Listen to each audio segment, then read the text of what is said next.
Hi, it's Anna with A Stone Tarot and Magic, and today I'm going to talk to you about attachment styles and how childhood trauma and those of us with a complex post-traumatic stress disorder tend to have problems with attachment in our adulthood for any kind of interpersonal relationship, but mostly romantic ones. So let's talk about it. So for those of you that are not aware, your attachment style is formed based on the quality of the attachments that you had as a child, a very young child. If you had parents that were critical and unreliable or just never fully there emotionally for you, you likely will develop what's known as an anxious attachment style. It's like you have to work extra hard to earn the love, approval, and attention from your parents, because they're not always available for you emotionally or otherwise. And so, now you're doing the same thing in your romantic partners. Maybe you're not realizing it. But yeah, you tend to seek out people that will fulfill that role of treating you like crap. So fun. Okay, so there's a few types of not good attachments, okay? So the first one is called avoidant. Avoidant attachment occurs in kids that did not receive sensitive responses to their needs or distress. This is like when the parents are never there and they just let the kid cry. They never validate their, being hurt or scared. And this causes the child to become overly independent, but also overly independent emotionally as well. And then they don't trust other people, because why would they? So they're always so in a relationship, these people are always on the lookout for a partner that's trying to manipulate them or control them, even when that's not happening. They are very, very, concerned about their freedom. They think anything that happens that they don't like is an attempt to take away their freedom. They are not comfortable being close in a relationship. They'll tell you that they want to get married or they want to settle down and have a partner, but their actions will say otherwise. And they're very, very distrusting and can verge on paranoid, like seriously paranoid. They can respond with disgust to an attempt to stay close to them. And it's very, it's not good to be on the receiving end of it. The next type is called ambivalent or anxious attachment. And this one is, this one's due to just inconsistent parents. Like they are there one time, then they're not the next. And this causes this unstable attachment style to form. And it's basically making the kid totally anxious about whether or not their caregiver is available for them at any given time, and they're preoccupied with that all the time. And then the last, and there's more, but the ones that we're focusing on today, and the most challenging is, of course, the one that I have, which is disorganized, aka fearful avoidant, aka anxious avoidant. So this is the rarest type of attachment style, and it's associated with more severe forms of child abuse and neglect. It's mostly found in people that experienced physical, verbal, sexual, emotional abuse in their childhood, and also with a lot of chaos in the home. And it's because the parents literally failed consistently to respond appropriately to the child's distress in any way, shape, or form. It happens whether or not the child's actually in danger or it's just perceived danger. It doesn't matter.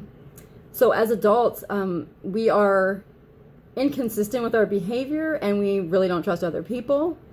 There's a lot of substance abuse, depression, anxiety, borderline, histrionic behavior. And the thing is this, we want to be loved, but we also don't want it. We're afraid as hell to let people in because we know people leave, and that sucks. So why would we want people close to us that are just going to leave, right? But yeah, we do want people close to us, but no, we don't. But yes, we do. So the way that you can, one of the signs for this is the person has a history of a lot of different turbulent, crazy relationships. Lots of breaking up, getting back together over and over again. a lot of conflict, violence, that kind of stuff. It's really terrible. So disorganized attachment is a combination of both anxious and avoidant attachment styles. So the person, like myself, scores high on anxiety and high on avoidance. So this is often seen in children who have lost a parent, either to illness or to prison, growing up, which is, my father went to prison when I was 2. So definitely that's a thing. And it's like, we have a parent and then they're gone, right? But they're not gone, but they are. So this can be like, we really want to be normal, but we have no baseline of what that even is. We weren't given it, and we weren't modeled. No one modeled it for us. So we don't even know what that means. Like, what is normal? What's a normal relationship look like? I don't freaking know. I really don't. I've tried to accomplish it, and it has not been successful thus far. So here's some things that can cause this avoidant, which you want to avoid. You definitely want to avoid having a disorganized attachment style child, okay? So don't do this to your kids, right? So ignoring them crying for a long period of time, never responding to them positively for anything, mocking them, yelling at them for what they're scared of or worried about, that's all shit. Don't do that. Using fear and intimidation to get them to stop crying. Oh, I'll give you something to cry about. Like that kind of shit. No, stop it. Knock it off. Avoiding physical contact or genuine affection. Like, kids can die from that. Did you know that? Look it up.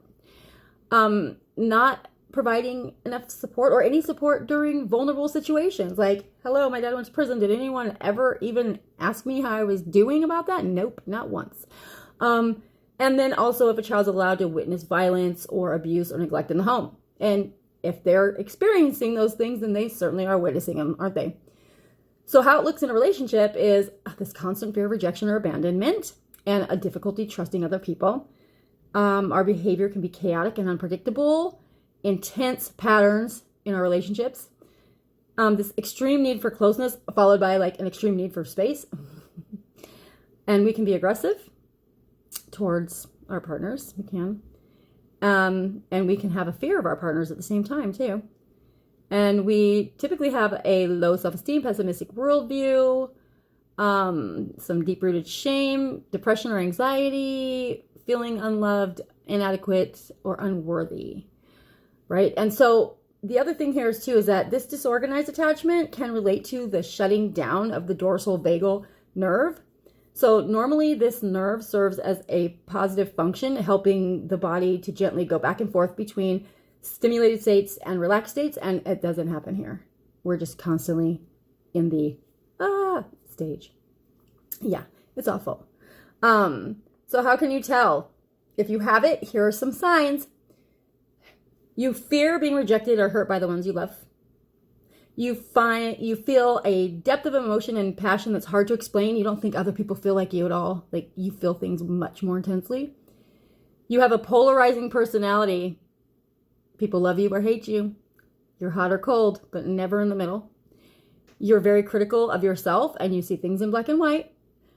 You feel the need to be heard and seen, but then also you don't want to fit in and you don't want to be seen and heard. And people will tell you that you're too intense, you're too moody, you're too dramatic, blah, blah, blah, whatever. But let me just say, there's positive traits to this too. So there's creativity here. You would never describe yourself as artistic, but you are. You understand poetry and music lyrics. You're empathetic. You can read a room like nobody's business. You're persuasive. You can get people to do what you want. You're a defender of the underdog always, and you have a deep understanding of the anti-hero story. And you show genuine and authentic compassion for others. And you're drawn to them and they're drawn to you.